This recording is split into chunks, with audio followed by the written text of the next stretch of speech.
Now, moving on to our main topic of discussion this evening, should voting be made compulsory? Should citizens be penalized for voting? Take a look. On the debate tonight, NITI Aayog boss Amitabh Kant has sparked off a debate. He says voting should be made compulsory for all Indians. This election, urban India once again had a low voter turnout so far. In Chennai, for the Lok Sabha elections, the voter turnout was 59.7%. Meanwhile, only 54% of voters voted in Bengaluru. In Mumbai, the voter turnout was 54.7%. Similarly, other cities also showed a similar low voter turnout. Many citizens used the election holiday for taking an extended holiday. We asked citizens if making voting compulsory is the solution to ensure India votes as one for a new government. I guess we should give a try anyways, because if we don't vote, we don't have the right to question people. Should be made mandatory, but I don't know about the imposing of fine, because again, it should be something which they can afford. I think voting should be mandatory, but imposing a fine, it's not necessary. There should be a fine imposed, but then at the same time, if you don't vote in an election, you don't have the right to complain about what's happening in the country. As the debate over the low voter turnout brews, Mirnau asks, should voting be made compulsory? And should citizens be penalized for not voting?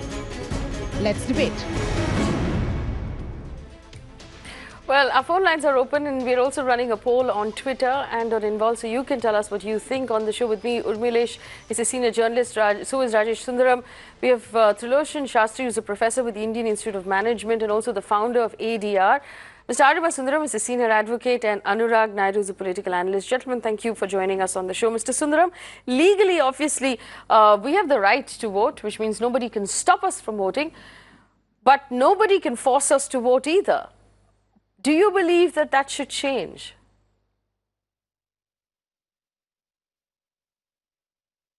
Well, Faye, the fact of the matter is that the right to vote is a statutory right. There is no statutory duty to vote. Now, for example, payment of income tax is an obligation cast on a person by statute.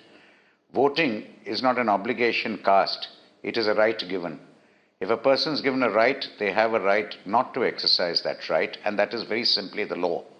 The question is, can that law be changed? Can that law be amended? And can it be made mandatory? The point I think you really have to ask yourself is this one question. You now have this column which says, apart from the candidates, you then have the Nota, none of the above. Well, according to me, the person who says none of the above is really a person who says, I'm not happy with any of these candidates, and therefore I'm not voting for them. The people who don't go to vote at all are really people who say any of the above.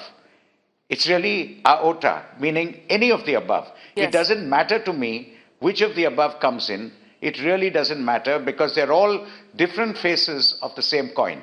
And so it really doesn't matter to me whether Mr. X is there or Mr. Y is there. Why should I waste my time? Because as far as I'm concerned, I'm not bothered about it. But these same people will then go around and say, whoever is there will criticize them. That is part of the game. So part of the game is to say, listen, I don't care whether the BJP comes in or the Congress comes in or the Samajwadi Party comes in or the Aam Aadmi Party comes in. It doesn't matter to me who comes in. They're all one and the same. But then once a government comes into office, these same people will stand up and complain.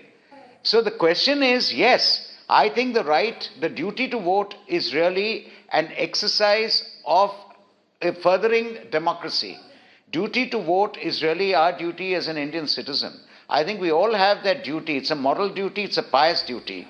But as a legal duty, I think it's very difficult to, even if you pass that law, to enforce that law. Just imagine, if you say there are 890 million voters in India, and then you turn around and say 50% don't vote, that's 420. What are you going to do? Fine 420 people? File cases against 420 million people? Fine 420 million people? I mean, you're going to be spending all the time between two elections only filing cases and fining these people. So it's a very impractical thing to do. I think what we should really aim at is in socially improving the social consciousness, the public-spiritedness of the people. And the more the people get more public spirited, they will vote. But today, the apathy in voting is, I think, a real sign, and that is the worrying factor, and let's accept it, that many people in India really feel have given up any hope and are really saying whichever party comes in, they are going to do nothing for us, or they're going to be doing the same thing. There's going to be the same corruption, the same this, the same everything else. So why should I waste my time? Let me take a day off. And that is the sad part, because it really reflects how the Indian is feeling. A person like me would delay his going out of town to make sure that I'm in town just to go and vote. That's because for me, it matters, because I do believe that voting for somebody and who's in power and what they're going to do, their policies, is going to make a difference. But unfortunately, it looks like almost half the country feels it really doesn't make a difference which party comes in. And I think that's a very sad reflection, and that is what this reflects. But I want to ask Professor Shastri this question. Professor Shastri, a lot of people, and quite rightly, Mr. Sundaram said that if you don't vote, you're saying any of the above instead of none of the above. But people complain that the Nota actually doesn't amount to anything. So I would go in, I press Nota, but nothing happens even if Nota gets a certain large number. So is Nota a failure in India, and has that added to perhaps the low voter turnout?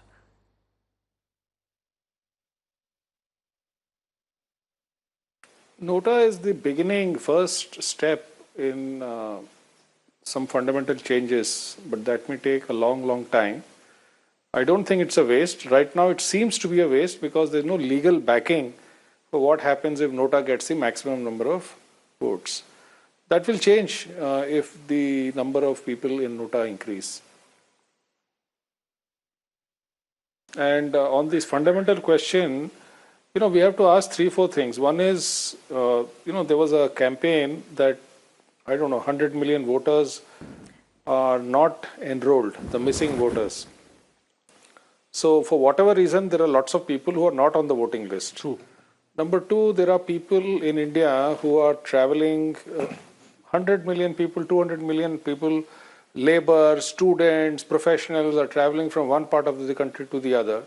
And, I'm not saying anything for or against these people, but they are not registered in the place of their work. They are registered in some other place. That is another reason.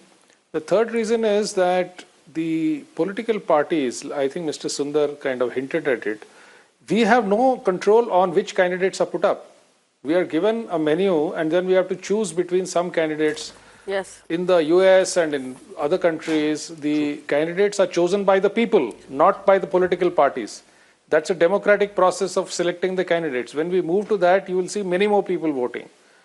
And finally, we see that the issues of the people, the issues of the people, ADR survey shows are very clearly employment, healthcare, and water, peene ka pani and sinchai ka pani, irrigation water. These issues are not addressed. Except for abusing each other, the political parties are showing no interest in the issues of the people. So people are getting put off, कि ये क्या हो रहा है? कुछ भी बोल रहे हैं. It has nothing to do with my life or my public sort of position on issues. That's not being discussed. So why should I vote? That is the main problem. The political parties have become completely disengaged from the people, except for dividing them either communally or by caste, and sensational items, and abusing each other, and raising all kinds of bogies to provoke people. There is no substantial issue or discussion on what I am going to do once I am in power for the benefit of the public. Let me take that question. Let me take that point to Rajesh Sundaram, if I may. Yes, Rajesh, do you also believe perhaps that politicians are just not connected anymore? People don't feel like it will make a difference. So, for example, in Mumbai, when Mumbai voted, there was only one new politician or one new face who was introduced by any political party, and that was Urmila Matondkar, who was introduced by the Congress. Everybody else had been a representative of the people at one point or the other. So people felt like there were no new choices. It was the same thing again and again, and a lot of people didn't go out to vote. Would you agree with Professor Shastri that maybe politicians are disconnected and that's why people don't feel the need?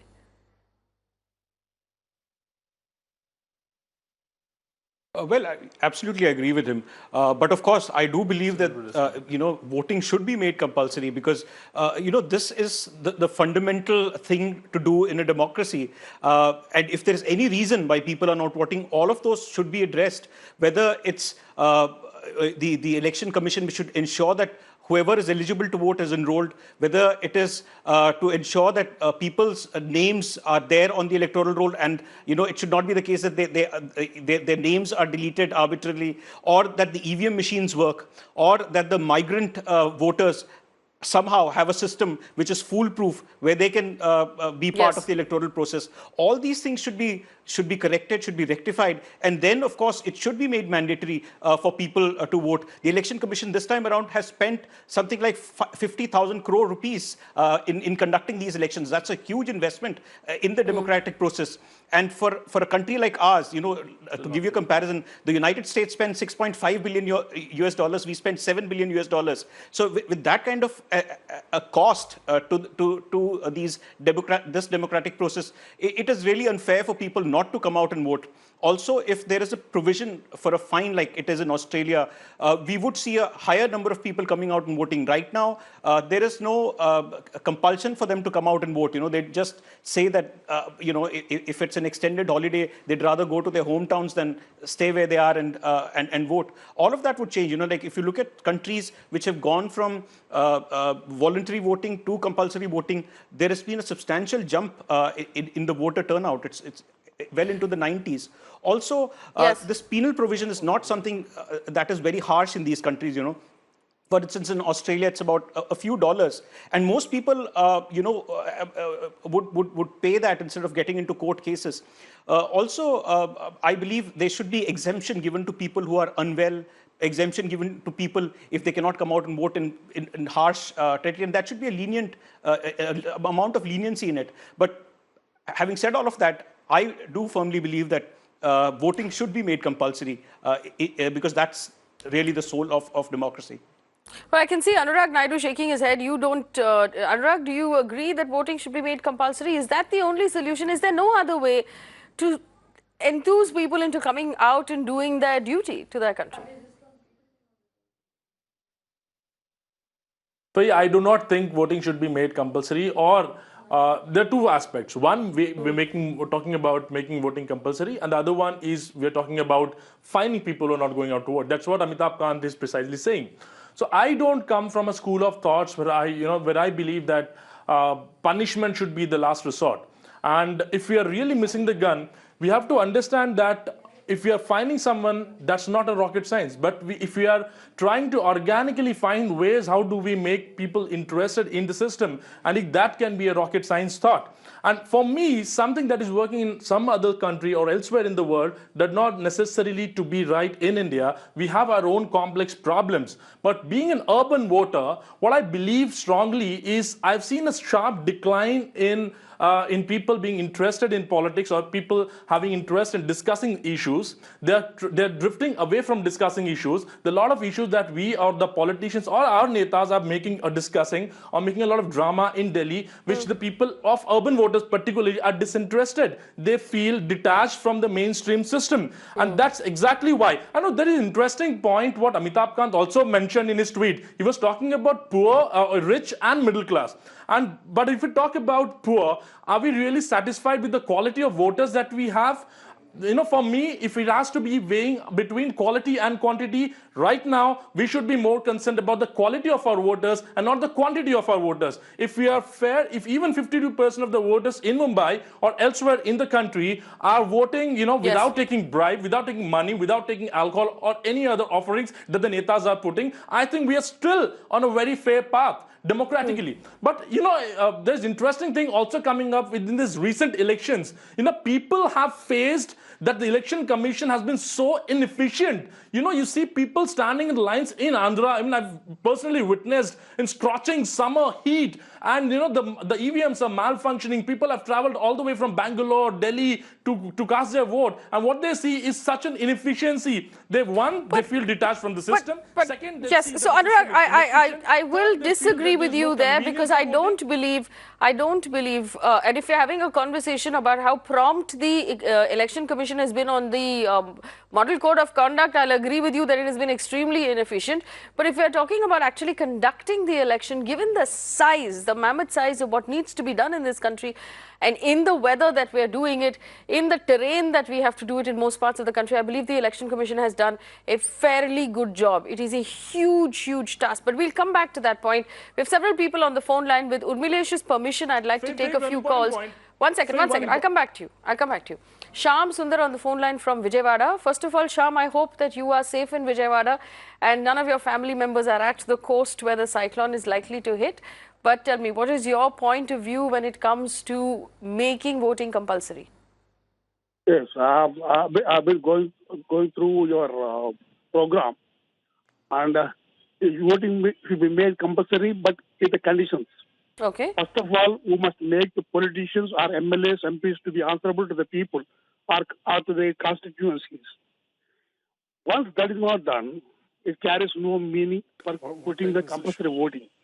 Number one. Number two, after getting elected, if the politicians are crossing the lines, is the jumping from one party to other party automatically, the membership must be cancelled. That should go off. Yes. And number third is that the right to recall should be given to the people. Right to recall their numbers, either MLA or MP. That should be given to the people. Then only one should make it compulsory. Absolutely. In fact, that's a great question. I'll go back to Mr. Sundaram with that question. But Chandra Srinivasan on the phone line from Mumbai. Chandra, go ahead. Madam, the compulsory voting should be there in all over India, especially in the urban in Bombay. People have only voted 51 to 53%. Where yes. we have been the maximum revenue to the government of India. Yes. And people should realize why we are voting, what for we are voting, and how can we vote. This is a very important factor every voter has to know. Keep in mind. Yes, Ms. Chandra. Balaji from Chennai. Balaji, go ahead. Hello. Yes. Yeah, this is Balaji, madam. Yes. From Chennai. Yes, Hello. yes. Balaji, go ahead. We can hear you. Okay. Actually, instead of asking for this, voters should be made compulsory. I think the Election Commission should make it very easy for the voters to vote. They should actually link the Aadhaar card with the voter ID card so that it can be very easy for the voters to vote. For example, for me, actually, I tried to change my Aadhaar card address, voter ID card address, but instead of changing the address, they have deleted my voter ID. Yes. Not only for me, yes. So that's a very fair question. Urmileshji, I want to come to you with this question, and that is people changing sides, because one of our viewers has also written to us saying, I voted for for the candidate of one party, but after he won the election, he switched over to the other side, and I feel cheated. So if we're going to make voting compulsory for citizens, and where there's going to be a fine or some sort of penal effect for not voting, then we should also not allow candidates to switch parties and switch sides after they have won an election. Urmilesh. See, first let me speak on the your main issue. Yes. Personally, I don't agree with the proposition of mandatory voting pattern. Yes. I mean, in Australia, if it is there, or in Belgium, if it is there, it is not applicable to India. How can you say that is also applicable to India? पहली बात तो ये है कि ये जो पूरा का पूरा डिबेट है जो अमिताभ कांत ने शुरू किया है वो इल एडवाइज्ड है. लॉजिक इसके पीछे नहीं है. इसके पास कोई इसके पीछे कोई बेसिक आइडिया नहीं है कि अपने देश में डेमोक्रेसी की क्या स्थिति है. हम दुनिया की जो यूरोपियन जो बहुत सारे मुल्क हैं या दुनिया के और जो मुल्क हैं जहां डेमोक्रेसी है जो काफ़ी मैच्योर हुई है लंबे समय से, उसके और हमारे बीच में एक ह्यूज बहुत बड़ा गैप है। हमारे यहाँ तो जो इलेक्टेड पार्लियामेंट है उसका भी यहाँ की जनता से डिस्कनेक्ट बढ़ता गया है लगातार। अगर आप देखिए आज हमारी पार्लियामेंट को और जनता को देखिए, पीपल्स जो इश्यूज हैं उनको देखिए, तो एक ह्यूज डिस्कंटेंट है। वहाँ पे SEZ पर जो डिस्कशन होता है, most of the member of parliament when SEZ was being discussed in the parliament, I saw with my own eyes. They were not there. They were absent. Number one. Number two, even those political parties which declares their commitment to the peasantry and the farmers and all, they voted in favor of SEZ. How can you say कि they are the people's representative if they are voting against the very interest of their people? तो मेरा ये कहना है कि आज हमारे देश में जो डेमोक्रेसी की स्थिति है उसके बारे में गलत व्याख्या अमिताभ कांत जैसे लोग करते हैं। ये लोग ये उसी तरह की है, कोई बहुत बीमार आदमी है, गंभीर रूप से बीमार है, उसको आप कहिए कि भाई तुम मेकअप कर लो ठीक लगोगे। अरे भाई मेकअप से कोई आदमी हेल्दी नहीं हो जाएगा। आपकी डेमोक्रेसी की प्रॉब्लम ये नहीं है कि लोग ज्यादा वोट नहीं कर रहे हैं, आपकी डेमोक्रेसी की प्रॉब्लम यह है कि आपकी डेमोक्रेसी कागज पर ज्यादा है। आपके पास एक खूबसूरत कॉन्स्टिट्यूशन है लेकिन उसका खूबसूरत एग्जीक्यूशन नहीं है। आप कॉन्स्टिट्यूशन और एग्जीक्यूशन दोनों में इतना फर्क है। See, I will just quote doctor Bhimrao Ambedkar, what he spoke on 25th November 1949, just one day before the adoption of Constitution. He said कि अपने देश में आज के बारे जब भी ये कॉन्स्टिट्यूशन एडॉप्ट होगा यानी एक दिन बाद, हमारे देश में एक आदमी और एक वोट का सिद्धांत लागू होगा, लेकिन हमारे यहाँ असमानता इतनी ज्यादा होगी, हमारे यहाँ आर्थिक रूप से और सामाजिक रूप से असमानता होगी। अगर इस इनइक्वालिटी को हम नहीं खत्म करते, रिमूव नहीं करते, तो डेमोक्रेसी सर्वाइव नहीं करेगी इंडिया में। This was told by Dr. Bhimrao Ambedkar on 25th November. One second. Yes. So आज की तारीख में आप ऑस्ट्रेलिया से कंपेयर कर रहे हैं। ऑस्ट्रेलिया में अभी जो आप ग्लोबल इंडेक्स जो अभी हाल में आया है इनइक्वालिटी का, उसमें इंडिया 157 कंट्रीज में 147 पे है, 147 पर है आउट ऑफ 157 कंट्रीज। और ऑस्ट्रेलिया की आप बात कर रहे हैं वो टॉप 10 में है, सबसे नीचे 10 लोगों में है। तो आप किस तरह की बात कर रहे हैं? आप कंपेयर कर रहे हैं ऑस्ट्रेलिया जहां इतने सारे लोग अगर वोट नहीं डालते हैं उन पर मुकदमे की कार्रवाई होती है। मिस्टर सुंदरम ने बिल्कुल सही कहा, आप जितने लोग वोट नहीं करेंगे उन पर मुकदमा करेंगे। तो इस देश की कोर्ट्स में ऑलरेडी इतनी केसेस भरी पड़ी हैं कि सुनवाई नहीं हो रही है। आप कितनी केसेस से इस पूरे देश की कोर्ट्स को खत्म कर डालेंगे, पूरा डिस्ट्रॉय कर देंगे पूरी जुडिशियल सिस्टम को। यह एक मूर्खतापूर्ण प्रस्ताव है जिसे कुछ लोग देश के बड़े टॉप ब्यूरोक्रेट पेश कर रहे हैं। Well, Mr. Sundaram, there's another point I want you to respond to. Dr. Mohan on Inbal has written to us saying thugs, liars, murderers, anti-social people, dirty money, corruption, greed, all of this is already in our political system. Shouldn't that be cleaned out first before we begin to penalize voters for not showing up in the booth?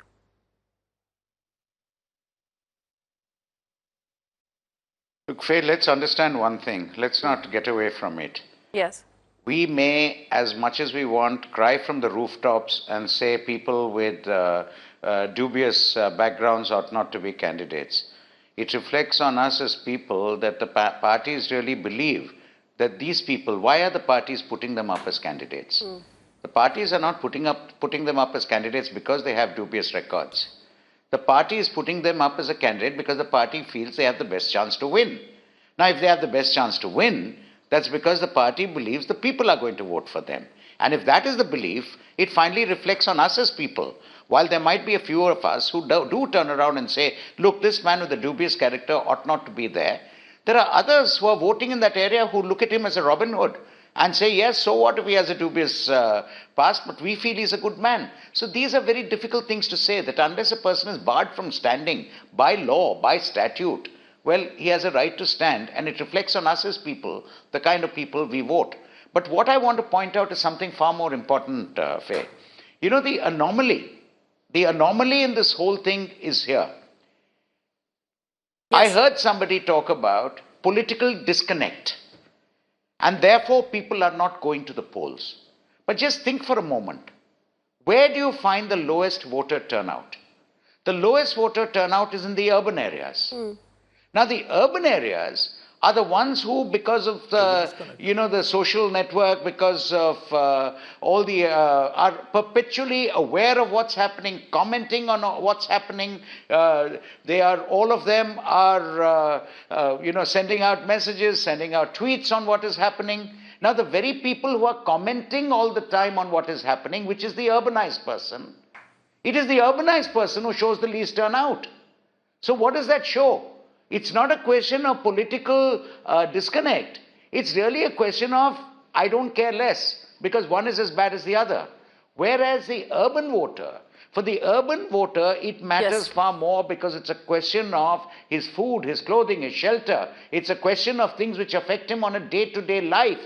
That is why you find your rural turnout far more than your urban turnout. Because that rural voter is really concerned as to where his food is going to come from, where his, all his subsidies are going to come from, where his water is going to come from, and therefore he goes out and votes. Unfortunately for the urban voter, they feel that so far as the so-called upper and middle economic classes are concerned, seem to feel that, look, whether it's one party or the other, there's going to be this tax or that tax, we are going to be paying the tax, so much of the money is going to the people, so much of the money is not. In any event, we don't get back what we are taxed for, we get nothing anyway, so what does it matter to us? Who's there? So I think what it reflects on is that unless there is somebody who is so big and so strong as commanding the people to come there, attract them, magnetically attract them to come and say, I want to vote for you. Or somebody who gets so much hatred in the people that they go there and say, I want to vote to ensure they're not there. In one of these two extremes are only where you'll find a greater urban voter turnout. Otherwise, it's only the people who believe that it is your duty as an Indian citizen who needs to vote, and as my duty as a citizen, I should go and vote, I go and vote. But that's a pure personal thing. You can't impose it by statute or by law. Well, a very quick question to Professor Shastri here. We, on the last census, with 2011 census, it showed that there were 400 million people who were living in cities other than the place of their birth. So these are migrant people who move across the country to work and to live. They a lot of times aren't able to vote because they're in the wrong city at the time. Has there been no solution for this at all? Because the Election Commission has not explored the idea of online voting. Are all of these votes simply to be lost, Professor Shastri?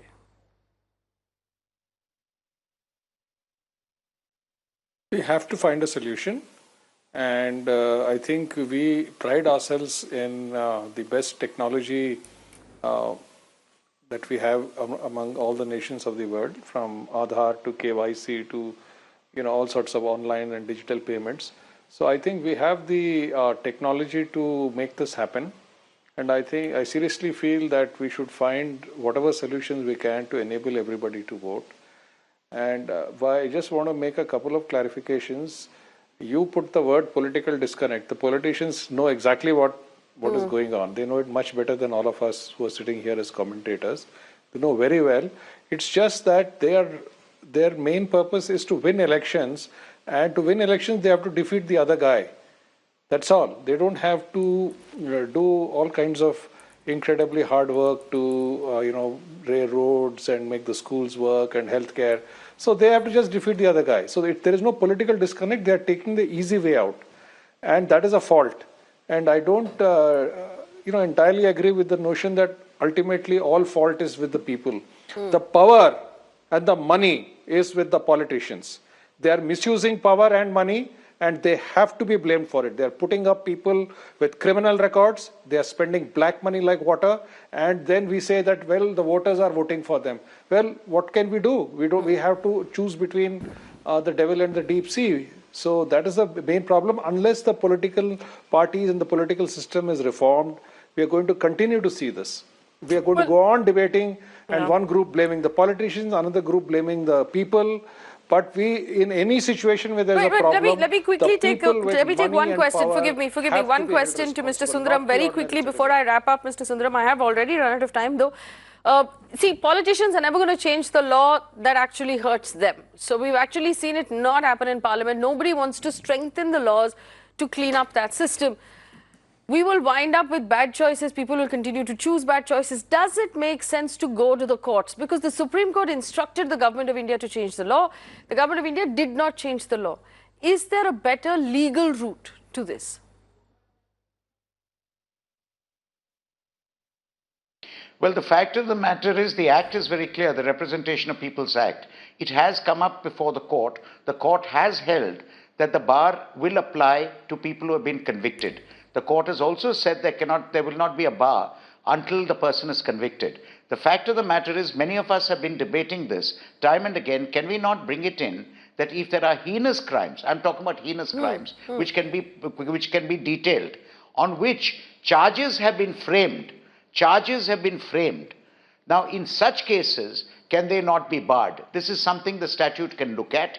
Secondly, can the statute not bring in that in the case of politicians, people have been voted, or when there's an election due, politicians who want to stand, their cases have to be put on a fast track. Don't forget that on fast track, we've had cases, the heinous crimes like rape, decided within months when they've been put on fast track. Can we not create fast track courts just to deal with these kind of corruption cases, these kind of cases of crimes against politicians, to ensure that their trials are over quickly and they can be disqualified if so required? Now, these are the two ways it can be done, but one the government can say, the legislature can certainly look at is, if charges have been framed in heinous crimes, which carry serious sentences like life imprisonment or death or 10 years imprisonment, in that case, once charges are framed, not filing of a charge sheet, that's not enough. Charges should have been framed, the court should have applied its mind, framed charges in such a case, but for that you need an amendment of the Constitution, amendment of the Act and the Constitution, and the court cannot direct an amendment of the Constitution. It can only interpret the Constitution. So it's back in the lap of the legislature, and like you pointed out, it's in the lap of the people who want to do nothing about it. Yes, we have run out of time, and I want to thank my panelists for spending time with us, but it simply boils down to this: as citizens, we must insist on better, and we must insist that our politicians be better. Do not vote for anyone who has serious criminal charges framed against them. Do not vote for anyone who's known for corruption. That's the only way to do it, really. We have to, at some point, put our foot down. Thanks for watching.